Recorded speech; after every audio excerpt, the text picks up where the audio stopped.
You've heard the stories before, the tunnel, the light, a warmth that wraps around you like someone finally came home to find you after a very long time away. But what if that isn't what everyone sees? What if, for some of us, there was no light, waiting at the end, only stillness, only a presence that felt like it had been there long before we ever arrived? I was gone for almost 4 minutes, and for 17 years I never told a living soul what I actually saw on the other side. Not because I forgot it, because I was afraid of what it meant. There's a community most people don't know exists. Quiet. Scattered across hospital rooms and quiet kitchens at 2 a.m. People who came back carrying something heavier than peace. We don't talk about it at dinner. We recognize each other instead, in the way someone goes still when death comes up in conversation. Tonight, I'm finally going to tell you what happened to me, and why some of us spent years too afraid to say it out loud. My name doesn't matter for what I'm about to tell you, but I'll give you some context anyway, because I think it matters how ordinary I was before any of this happened. I was 46. I sold insurance for a company you'd recognize and drove the same 40-minute commute every morning for almost 20 years. I had a wife, 2 teenagers, and a dog getting old faster than any of us wanted to admit. My biggest worry that year was whether we could afford to fix the roof before winter. I tell you this because I was not the kind of person who believed in anything you couldn't measure. I went to church for funerals and little else. People who talked about angels, past lives, or messages from beyond struck me as either fooling themselves or fooling everyone around them. That certainty felt safe. It was a Tuesday in October. I remember because the leaves were just starting to turn and I'd told my wife I'd rake the yard that weekend. Around 2 in the afternoon at my desk, I felt something I can only describe as pressure. Not pain, pressure like a flat hand placed against the center of my chest, slowly leaning its weight in. I stood up to get water, and that's the last thing I remember clearly for a while. What I learned later from my wife and from the doctors is that I collapsed at my desk. A co-worker found me. There was no pulse for almost 3 minutes before paramedics got a rhythm back. I had what they called a massive cardiac event, the kind a lot of people don't survive. But here's where it gets strange, and I want to be careful with how I say this, because I've spent 17 years being careful with how I say this. I didn't see a tunnel. I didn't see light. What I remember is the sensation of falling, except there was no direction to it. No up, no down. Just a falling that didn't end, and a silence that wasn't empty. Silence to most people means the absence of something. This silence felt like the presence of something, like walking into a room and knowing before you turn on the light that someone else is already in there. I was aware of myself, but not the way I'm aware of myself now, talking to you. There was no body, no temperature, no smell, none of the things that usually tell you where you are.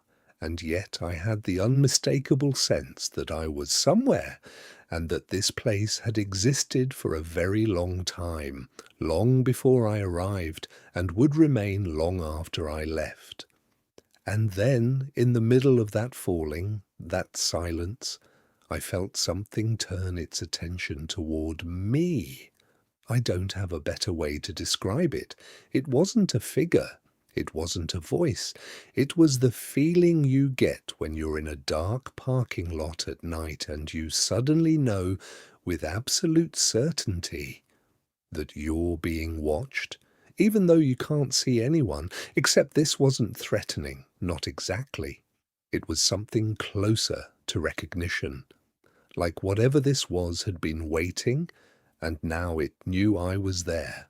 My heart rate, according to the monitors, spiked at that exact moment. The nurse who told me this later said it was the strangest thing she'd seen in 20 years on the floor.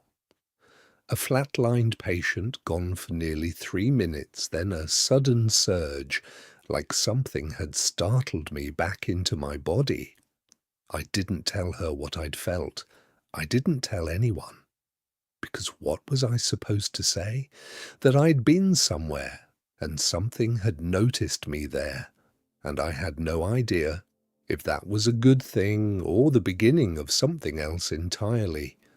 For weeks after I woke up, I kept waiting for the warm feeling people talk about, the peace, the sense of touching something loving and being reluctant to come back. I waited for it the way you wait for a delayed flight to finally show up on the board. It never came. What I had instead was a question I couldn't put down. If that was what waited for me, what did that mean? Was it something about who I'd been? Or was it just what's actually there underneath the stories we tell each other to make it less frightening? I didn't have an answer. Still don't, not fully. But I started paying attention to the small moments when other people's faces changed at the mention of death. A year later, in a hospital waiting room I had no real reason to be in, I met someone else who knew exactly what I was talking about. About a year after my own event, I was back in a hospital, but not as a patient. My father had a stroke, his second in 2 years, and the doctors were using words like wait and see, which I'd learned by then meant they didn't know either. The smell hit me before anything else did, that particular hospital smell, somewhere between bleach and old flowers, the kind that gets into your clothes and stays there for days. It was around 2 in the morning. The waiting room on the cardiac floor was empty except for me and an older woman sitting across from the vending machines. She had a paperback open on her lap. She wasn't reading. She was just sitting there, very still, the way you sit when you've been somewhere for so long that stillness becomes its own kind of waiting. I'd noticed her a few hours earlier. She'd looked up once, briefly, when I walked in, and something in her face changed. Not surprise, more like recognition. The way you might look at someone wearing a uniform from a unit you used to serve in. I didn't think much of it. I sat down, made small talk with nurses, drank bad coffee. But around 2, when it was just the two of us, she spoke first. "You died, didn't you?" she said. Not a question, just a statement delivered the way someone might tell you that you have a little spinach in your teeth. I almost laughed it off. I was tired, and it was the kind of thing a stranger says when they're testing whether you'll engage. But something in her tone stopped me. She wasn't fishing. She already knew. "How could you tell?" I said. "The way you hold your coffee cup," she said, with both hands, like it's the only warm thing in the room. People who've been somewhere do that. They never quite get warm again, not all the way. I sat with that for a moment. Somewhere, the way she said the word with that particular weight told me she meant the same thing I'd been carrying for a year without a name for it. "What did you see?" I asked her. I never asked anyone that before, never had anyone to ask. Her name was Dorothy. 31 years ago, she'd had a reaction to anesthesia during a routine gallbladder surgery. Her heart stopped on the table. For almost 6 minutes, by the surgeon's account, she was clinically dead. "Everyone wants the light," she said. "The relatives, the angels, all of it. I tell them what they want to hear because it's easier, and because some of it is even true. There was a light, eventually, but before the light, there was something else. She described a room. Not a metaphorical room, an actual room with walls, though she couldn't say what they were made of.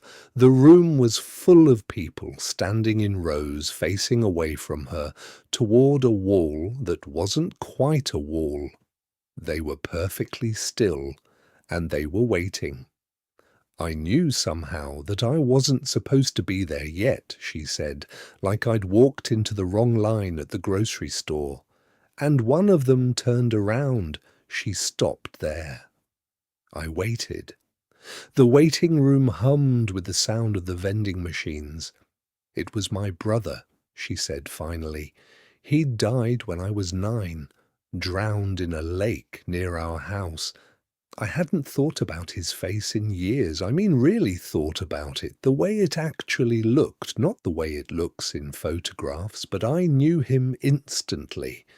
And he looked at me, and he said one thing. And then I was back in the operating room with a tube down my throat. Something shifted in my chest as she said it. The room she described, those rows of people facing away, all of them perfectly still, waiting for something.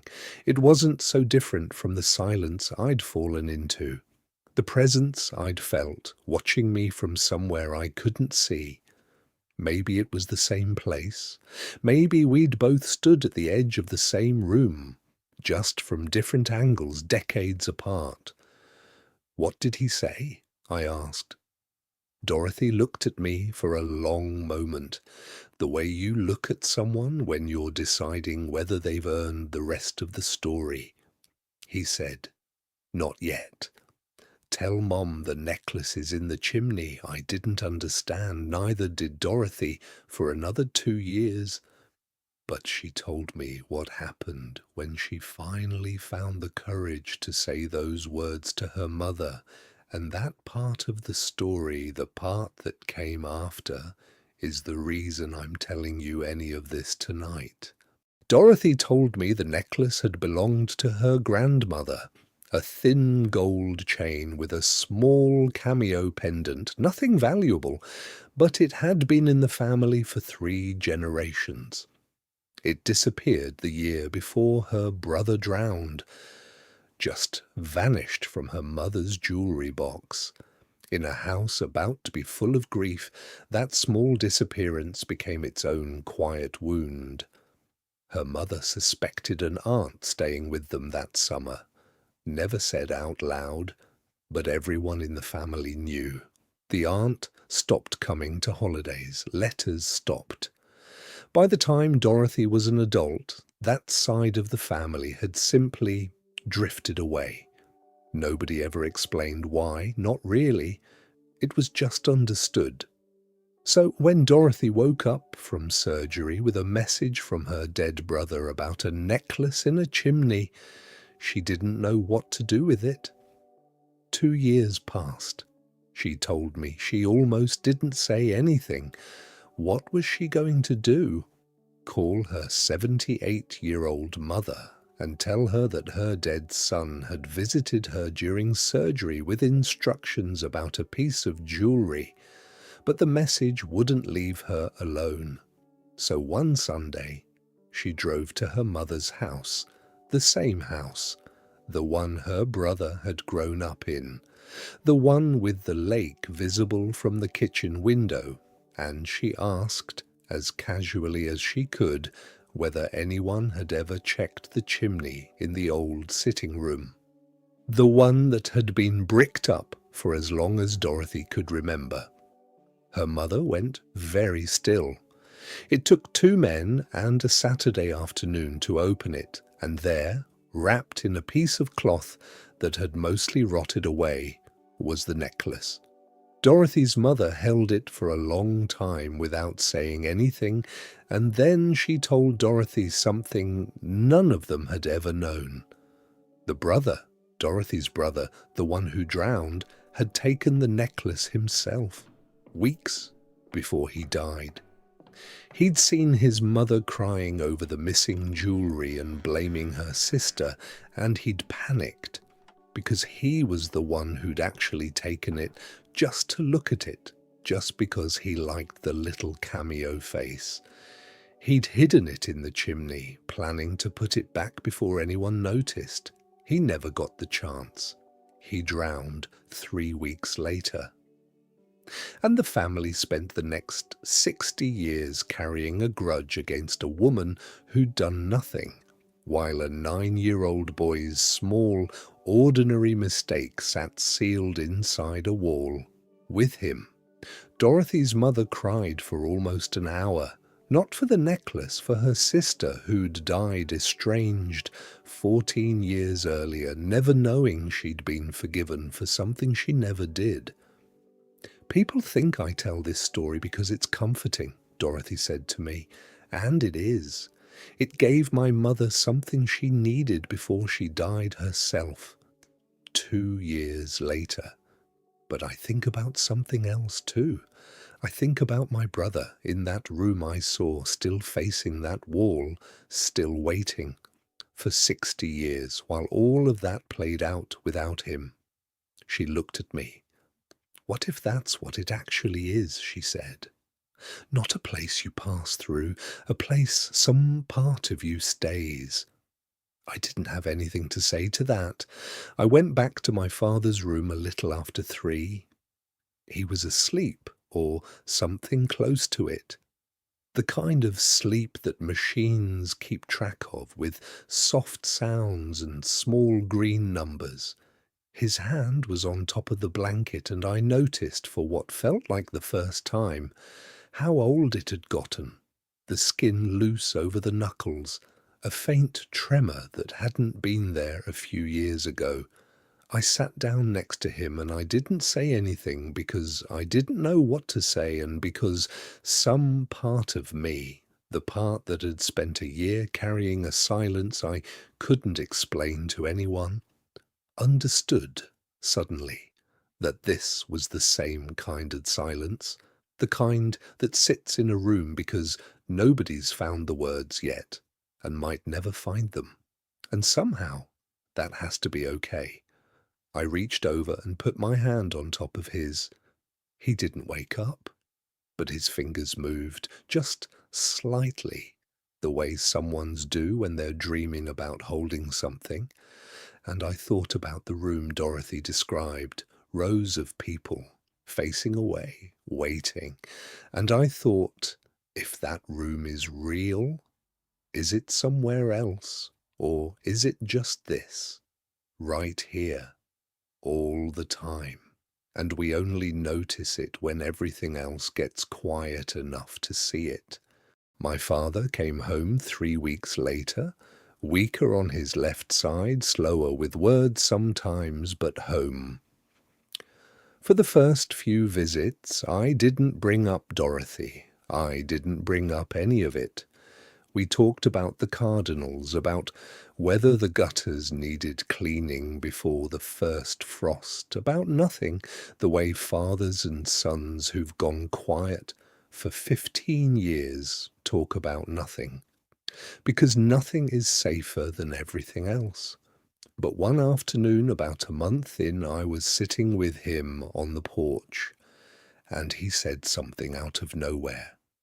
"There was a room," he said. I thought he was talking about the hospital. I asked him which room. He looked at me, and for a second, his eyes had a clarity to them I hadn't seen since before the stroke. "During," he said, "when I was under, there was a room, white, not bright white, just white, like paper, and there were people in it standing with their backs to me. I went very still. Facing a wall," he said. Except it wasn't really a wall. I didn't say anything. I couldn't. He wasn't looking at me anymore. He was looking at the yard, at nothing, the way people look when they're seeing something else entirely. "I didn't want to be there," he said. "I don't know why. Nobody told me to leave. I just knew I wasn't supposed to stay. So I left. And then, like a door closing, The moment passed. He asked me if I'd seen the score from the Cardinals game. I told him I had. We never spoke about it again. I tried to bring it up once a few weeks later, gently, and he looked at me like I'd made it up, like he had no memory of saying any of it at all. But I know what I heard.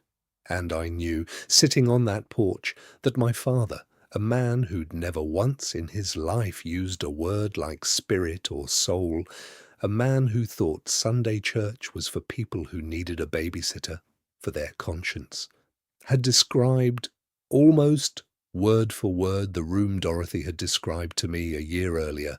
A room, white, people with their backs turned, facing something that wasn't really a wall, and both of them, Dorothy and now my father, had felt the same thing. Not awe, not peace, the unmistakable sense that they weren't supposed to be there yet. That's when the question started, the one I haven't been able to put down since. What if the room isn't the point? What if everyone who's ever come back, ends up in roughly the same place, give or take? The same threshold, the same waiting room, the same rows of backs turned towards something none of us can quite see. And what if the difference between the people who come back talking about light and love and the people who come back talking about silence and stillness and rooms they weren't ready for has nothing to do with where they went? What if it's about what they brought with them? Dorothy's brother was carrying a small unresolved guilt, a stolen necklace, a misplaced blame, 60 years of a family fracture he never got to fix. And he was still there, still facing that wall, still waiting. I had been carrying something too, I just hadn't known what to call it yet.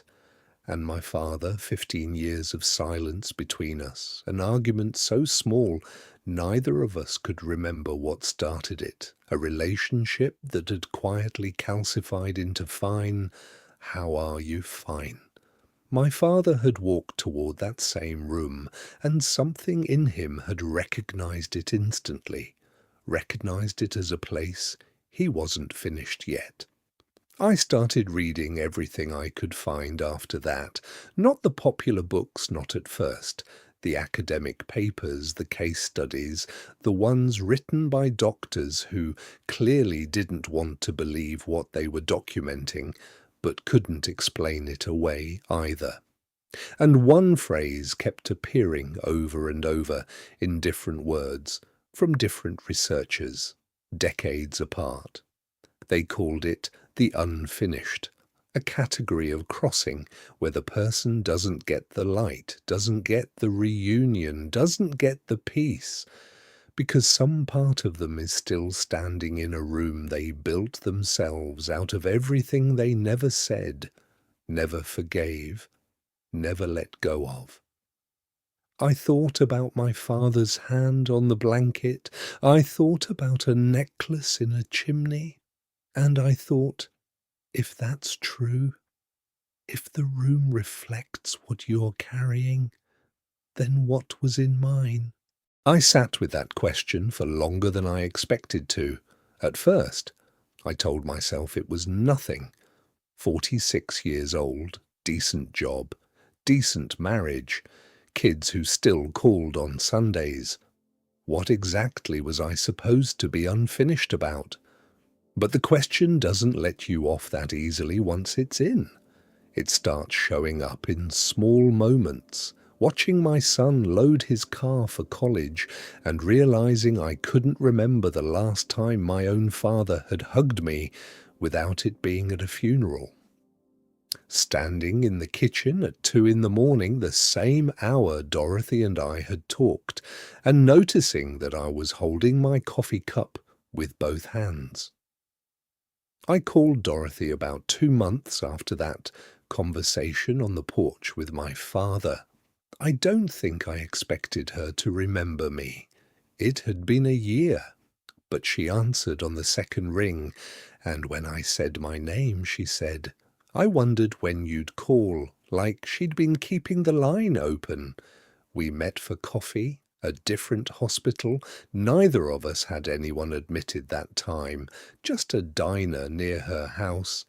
I told her about my father, the room, the Cardinals game, the way his eyes had cleared for 30 seconds and then closed again like a window blind. Dorothy nodded the whole time, slowly, like she was checking items off a list she'd seen before. "There's a man who did the research I mentioned," she said. "Retired now. I exchanged letters with him for years back before email, if you can believe that. He had a name for what your father experienced. He called it a threshold echo.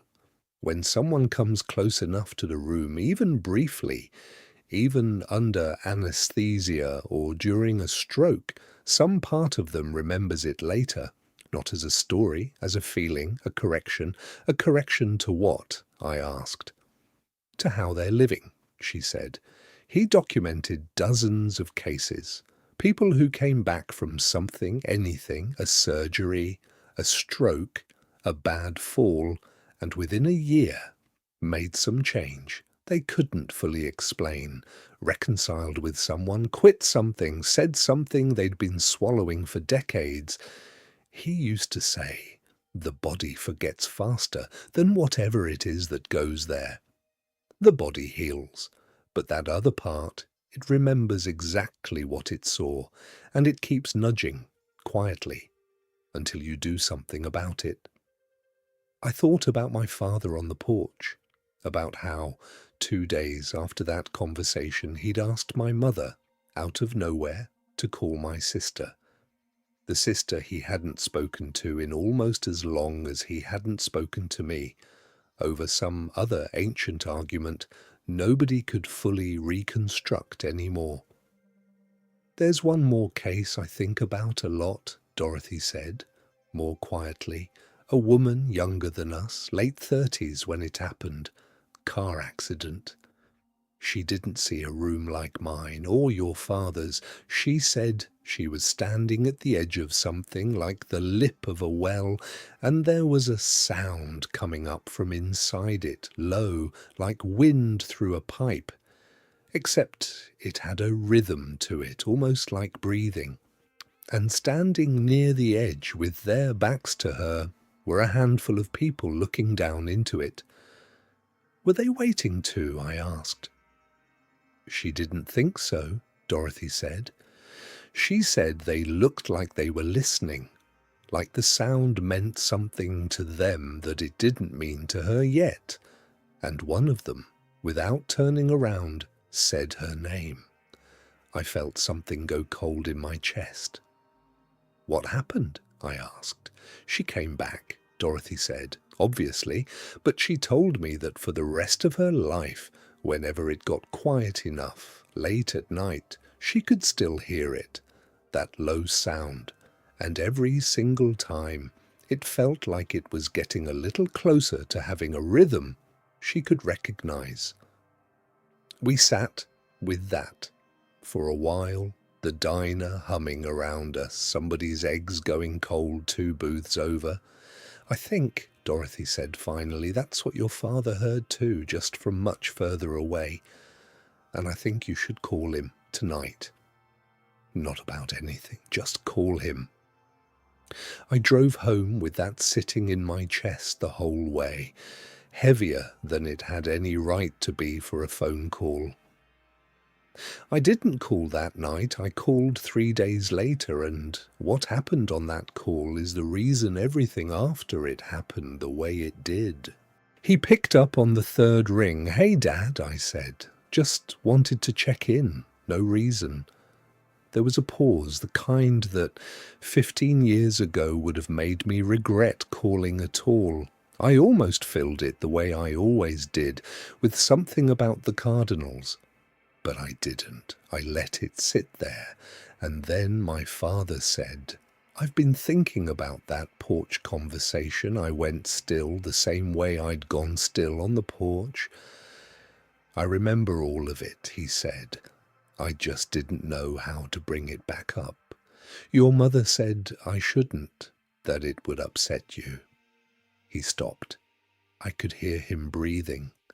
"I think about that room sometimes, more than I'd like to admit." "Me too," I said, before I could stop myself. Another pause, longer this time. "There's something I need to say to you," my father said. "I've been putting it off a long time, longer than the stroke, long before that." I sat down on the edge of my bed, staring at a water stain on the ceiling I'd been meaning to deal with for 2 years. "Do you remember Thanksgiving? The year you and Carla almost split up?" he said. I did. I remembered it the way you remember a scar, more than the cut itself. "I said some things that day," he said, "about you not being able to keep a marriage together, about how I'd never had that problem, like that meant something. I said it in front of everyone. Your mother told me not to, and I did it anyway because I was scared." "Scared of what?" I asked. "Scared that you were going through something I never let myself go through," he said. "Your mother and I almost split up 2 years before you were born. Nobody knew that. Not even you until just now. When I saw you struggling, I didn't see my son. I saw myself 25 years earlier. And I hated it, and I took it out on you in front of everyone. I didn't say anything for a long time." I could hear him not saying anything either, 400 miles away. "I'm sorry," he said finally. "I should have said it the next day or the next year. I kept thinking there'd be a better time, and then there wasn't one for 15 years. I don't fully understand how that happens, but it does." "It's okay, Dad," I said. And for the first time in a decade and a half, I actually meant it. We talked for almost 2 hours that night about Carla, the kids, his stroke, things neither of us had said out loud in years. Neither of us cried, not exactly, though my voice did something strange a few times, and so did his. After that call, things didn't become perfect. We didn't become the kind of father and son who talk every day. But we started calling on Sundays, the way we used to before whatever happened, happened. Every time I hung up, I felt a little lighter, in a way I couldn't explain and didn't try to. That went on for almost 2 years. Then, on a Tuesday in March, my mother called. Another stroke. A bigger one. The doctors used different words now. Not wait and see. This time, comfort care. I flew out that same night. Hospice is its own kind of strange. The room smelled the way I remembered, bleach and something underneath it, machines quieter than I expected, soft beeps and the hiss of oxygen. My mother came every morning and stayed until dinner. My sister flew in on day 3. We took shifts, but I kept staying later than I needed to because something in me didn't want him to be alone, even for the time it took someone to walk down the hall for coffee. On day 6, he had a clear hour. He asked about my kids by name. He told me where the spare key to the shed was, something I'd never needed before, and suddenly wanted to remember. Near the end of that hour, he looked at me and said, "It's closer now. The room. I can feel it the way you feel weather coming." I asked him if he was scared. "Not the way I used to be," he said. "I think it matters who's in the room with you, both rooms." By day 11, my mother and sister had gone back to the hotel to sleep, just for a few hours, past midnight. The hallway lights were dimmed. I was alone with him, sitting in the chair I'd practically lived in for a week and a half, more tired than I'd ever been in my life. I told myself I'd just close my eyes for a minute. I don't know how long I was out. It wasn't sleep. Not really, though it started like sleep does. That soft slide where the room around you gets thinner, less certain, and you stop noticing the hum of the machines. And then I was somewhere else. I knew it before I saw anything. The silence told me. Not the absence of sound, the presence of it, the way Dorothy had described it, the way I'd felt it myself 17 years ago, on an operating table 400 miles from anywhere. I was in the room, white, the way my father had described it, not bright, just white, like paper, like the inside of an envelope. And the people were there too, the rows of them, standing with their backs to me, facing that wall that wasn't really a wall. I felt the old fear start to rise, the same fear from 17 years ago, the sense of being noticed by something ancient and patient. But this time, something was different. One of the figures near the front was turning around, slowly, the way someone turns when they've heard their name called from very far away, and they're not sure they heard it right, and they're checking. I couldn't see a face. None of them have faces. Not really. Not in the way you'd expect. But I knew him anyway. I knew him by the way he stood, weight on one hip, hands loose at his sides, the exact posture he'd had standing at the kitchen counter every morning of my childhood, waiting for the coffee to finish. I knew him by his hands. He had a small scar across the back of his left hand from a chainsaw accident before I was born, one he used to show me when I was a kid, like it was a magic trick. I'd forgotten about that scar for 30 years, and there it was on this hand that had no face attached to it in a room that wasn't really a room. He was facing me now, and for a moment, neither of us moved. If you've made it this far with me, I want to invite you to subscribe to the channel and follow us every day. I know this is a lot to take in, and if any part of this resonates with something in your own life, something unfinished, someone you haven't spoken to in too long, I'd genuinely love to hear about it in the comments. You're not the only one. That's kind of the whole point of tonight. Because what happened next is the reason I'm telling you any of this at all. He didn't speak. Not with words, not the way Dorothy's brother had, but something passed between us anyway, and I don't have a clean way to describe it, even after thinking about it for years now. It was recognition. Not, oh, it's you, but something deeper, like being seen completely for the first time.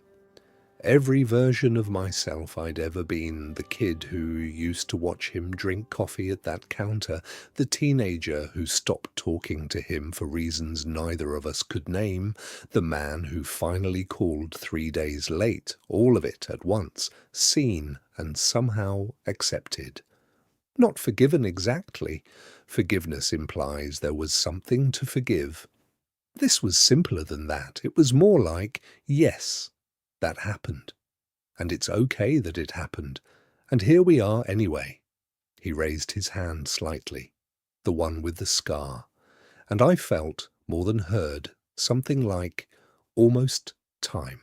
Both rooms. The same phrase he'd said to me on day 6. Both rooms. And then the silence shifted, the way air shifts before a door opens somewhere in a house, and I was pulled backward, fast, the way you're pulled out of a dream when an alarm goes off. I opened my eyes in the hospital chair. My neck was stiff. The hallway light was the same dim yellow it had been, and the room was completely silent. Not the silence from before, a different silence, the kind machines make when they stop. I looked at the monitor first, flatline. Then I looked at my father. His hand, the hand with the scar, The one I'd just seen faceless in a room that wasn't a room was resting on top of mine.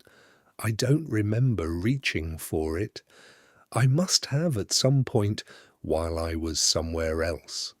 The nurse told me later, when she checked the time on the monitor against the time on her watch, that he'd passed some time in the last 10 or 15 minutes. She couldn't be more precise than that. I didn't tell her what I'd been doing during those 10 or 15 minutes. I still haven't told anyone until tonight. My father's funeral was small, family, a few neighbours, the pastor from the church he barely attended, who somehow still knew exactly the right things to say. I gave a short eulogy. I didn't mention the room. I didn't mention any of it. Not to my mother, not to my sister, not to anyone. What was I going to say that I'd been somewhere at the exact moment he left and that he'd turned around this time? Some things you just carry. A few weeks later, I called Dorothy. I told her everything. The room, the scar on his hand, both rooms. She was quiet for a long moment. I think, she said finally, that's the part nobody talks about. Everyone wants to hear about the light at the end. Nobody wants to hear that sometimes the light comes back for someone else, that it's not always for you. I asked her if she thought my father was finished now, if turning toward me instead of away meant something had been resolved. I don't know, she said. I think maybe it's not about being finished.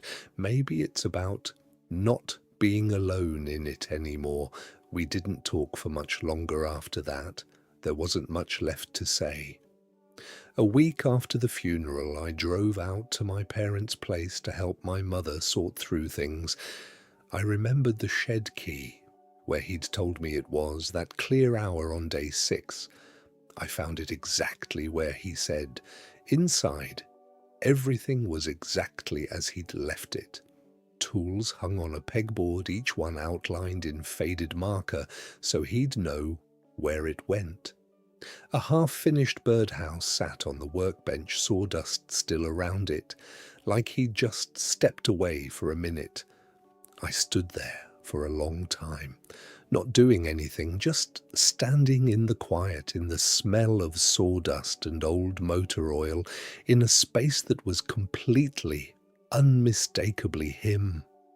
It's been almost 2 years now.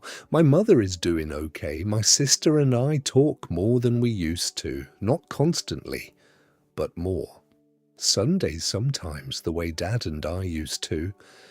A few months ago I was making coffee, early, before anyone else was up, and I caught myself holding the mug with both hands.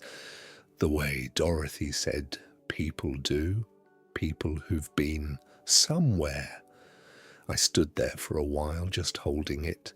My son called later that morning just to talk, the way he does sometimes now. Nothing important. A class he was taking, some problem with his roommate, nothing that mattered.